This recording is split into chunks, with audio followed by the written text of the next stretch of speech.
What's up, guys? Welcome to Daily Dose of Reddit. This is your host, Zach, and today's subreddit is r/NuclearRevenge. Alright, first story up's called, Shot Up House is the Price for Screwing with Retirement. Sorry for the throwaway, but this situation is still within the statute of limitations and goes across state lines in the USA. Names have been changed to protect the parties that need protection and to conform with the rules of Reddit. Cast of characters: Jim, owner of the property; Betty, his wife; Kirsten, who's the daughter of Jim and also me; Tilda, Betty's sister; Larry, Tilda's husband; Sunny, daughter of Tilda and Larry; Larry Jr., Larry and Tilda's son; Mike, Larry and Tilda's son. Thank you for the family tree.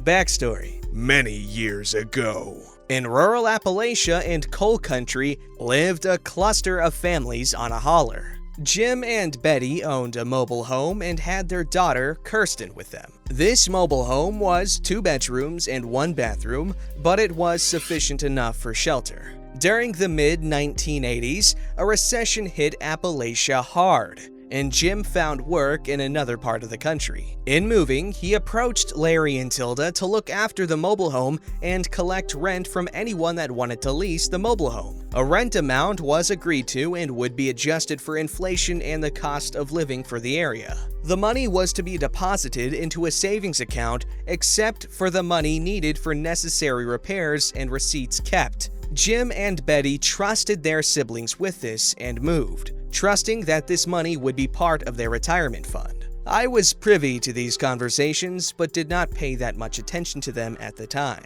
Shortly after leaving Appalachia, a renter was found, and Jim and Betty were glad to know that something was coming about from the land in their home area. Then Mike moved into the mobile home, and Jim stipulated that the rental agreement did not change, even with his nephew renting the mobile home. After Mike moved out, Sunny moved in and stayed for several years. Betty asked Tilda several times about the rent, knowing Sunny was very unreliable with rent in the past and was assured that between Section 8 and food stamps that the rent was being paid on time, and there were no issues. A few repairs had been done, but the receipts were stored in the safe deposit box where the savings account was. Fast forward a few more years, Sunny finally moves out, and there are a few more renters. And then, the taxes are not getting paid. The mobile home will not pass for Section 8 any longer. As we, Jim, Betty, and I, have been told repairs had been made over the years,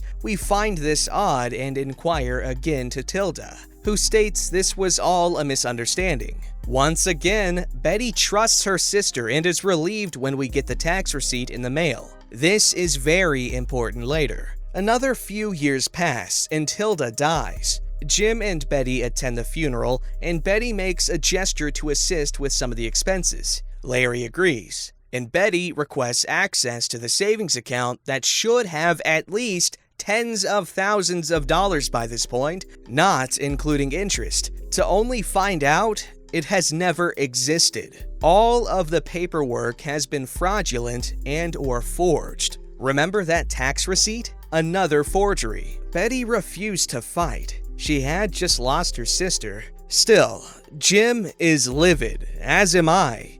Sunny was always abusive to me, and to find out she had been living off of my parents for free while receiving Section 8 for rent and getting food stamps sent me over the edge, on top of the missing retirement funds. Cue revenge. So knowing everything was fraudulent from the beginning, Jim and I attempted legal means first to get revenge on this thief. We were met with walls of red tape, and with states separating us, it was an uphill battle with a slim chance of winning. Plus, the attorney fees would drain any winnings, and then more. First, I put my piece into action against Sunny. I filed claims of fraud against the Section 8 anonymously and SNAP benefits, given that there was absolutely no proof of rent being paid to the homeowner or the custodian.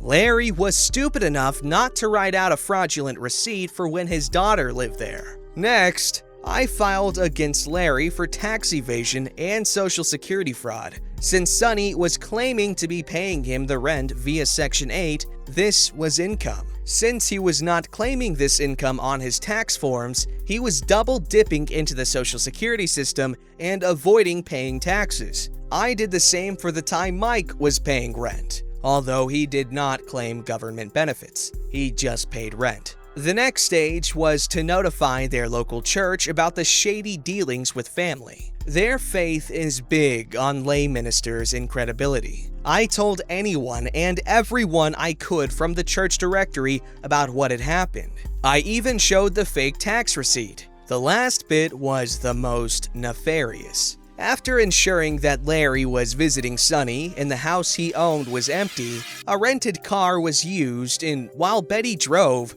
Jim used a .22 to shoot holes in the roof, the AC compressor, the garage doors, and anything that was laying in the yard and not immediately noticeable. We wanted the burn to last, so no windows were shot out or anything evident from the start showed. Aftermath. Sonny is now being investigated for multiple charges of fraud.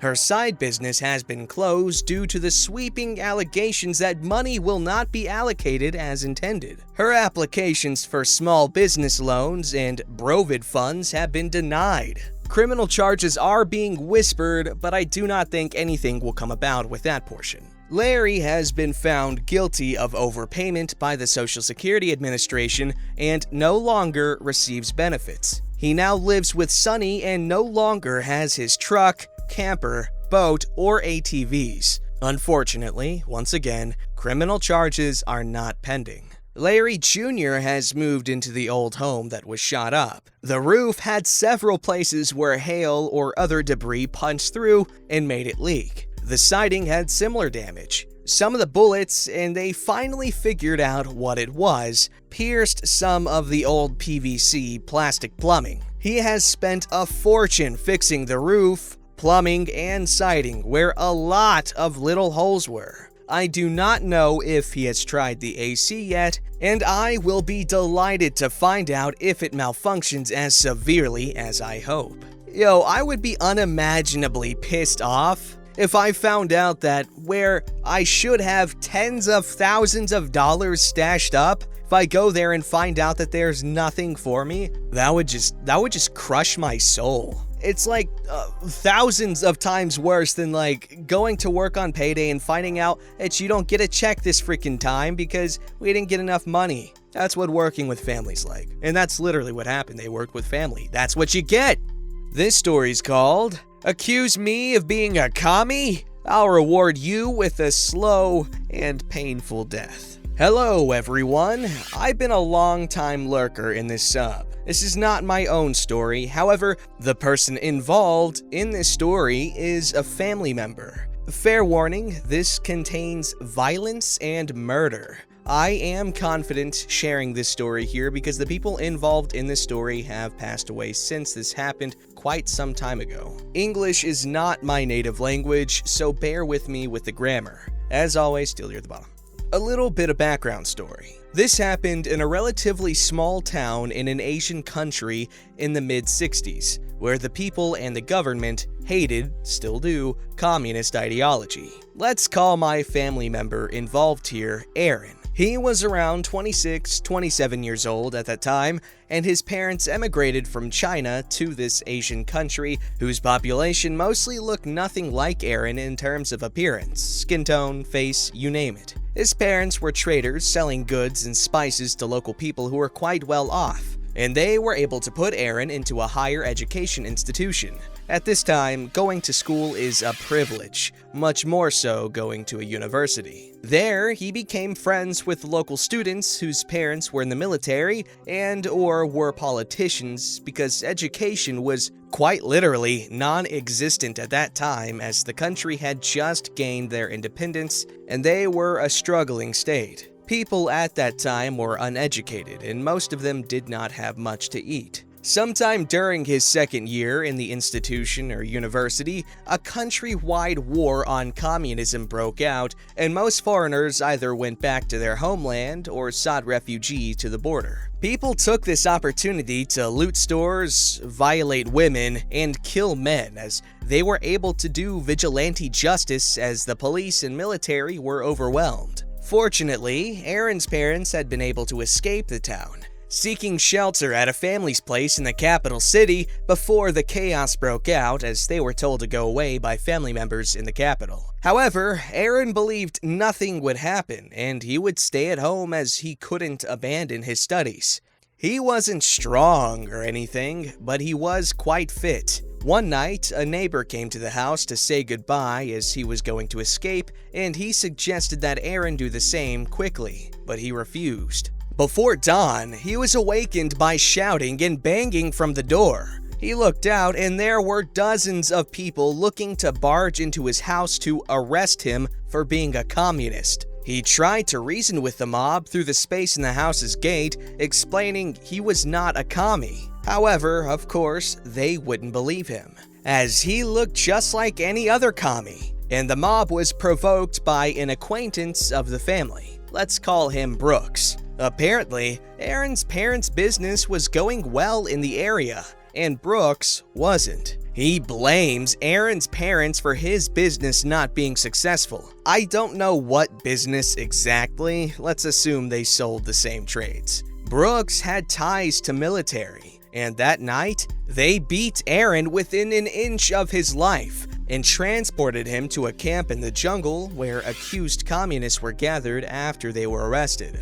Unwarranted arrests without evidence, just because their skin tone was light and their eyes were squinted. At that camp, the accused communists were held for 3-4 days at most, and when they ran out of space, they would march them deeper into the jungle, have them dig their own graves, and then shoot them. Mass executions were common at that time, as rivers would turn blood red, and corpses would be left out by the road and in open fields. Corpses would be hanged off of a bridge, and most of these people were not actually communists. The situation was not looking good for Aaron, as he was not given anything to eat at all, and he was forced to strip naked and humiliated by Brooks and his people. At one point, he was being told to march to the jungle. He thought that was the end of it. It was over. However, he was given a gun and was told to shoot his fellow inmates. Wrongly accused, of course, in the head, or he was going to get a bullet himself. After days of torture, both physically and mentally, he begged for them to kill him, as it would be way better than to live that way. Now, this is where the revenge began. Remember the local students in the university Aaron attended? Well, one of them had a dad whose position in the military was quite high up, and had been acquainted with Aaron during his first 2 years in the university. Let's call him the Colonel. Oh, I heard he made good chicken.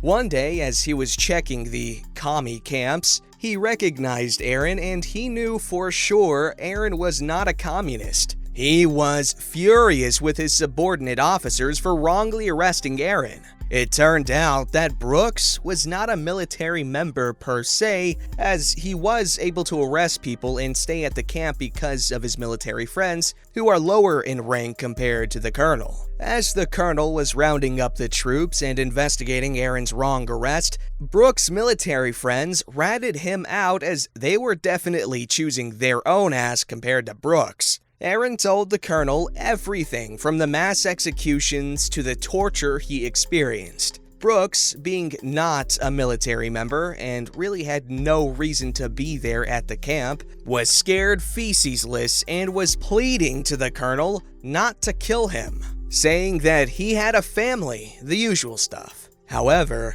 the colonel told Brooks that he was not going to kill him, but Aaron was. The colonel gave Aaron a pistol and told him he didn't care what he would do to Brooks. He believed Brooks deserved it. He ordered his men to chain Brooks to a tree and back off and let Aaron do whatever he pleased. Aaron gave the gun back to the colonel, but then picked up a spiked bamboo, a spear made out of bamboo. This is a traditional makeshift weapon used for decades in this country in the World War II to fight off enemies. He then proceeded to impale Brooks with it in the gut. However, he wasn't powerful enough to impale Brooks through and through, as he had no energy from being starved to death, so he had to stab his gut several times before the spear went through. He then went ape-dookie crazy, stabbing Brooks as his gut spilt out, blood everywhere, literally hollowing the body out. He recounted to another family member the sound of the spear going in and out someone's guts was very similar to slowly stirring a bowl of thick soup. Against what we usually see in Hollywood films, it took quite some time for Brooks to die, as he was screaming in pain.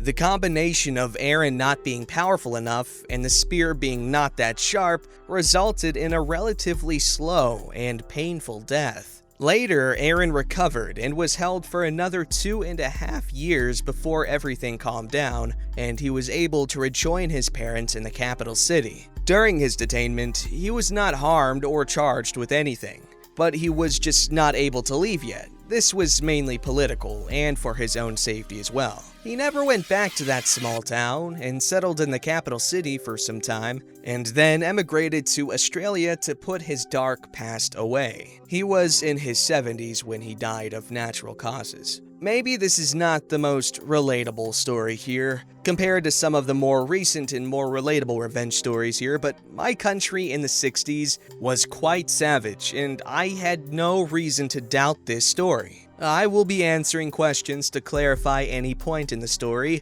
but other than that, I couldn't be sure what to answer as I'm not comfortable digging an old wound within the family. I hope you guys can respect this. I believe it is quite easy for you guys to guess which country this happened in based on the details in the story.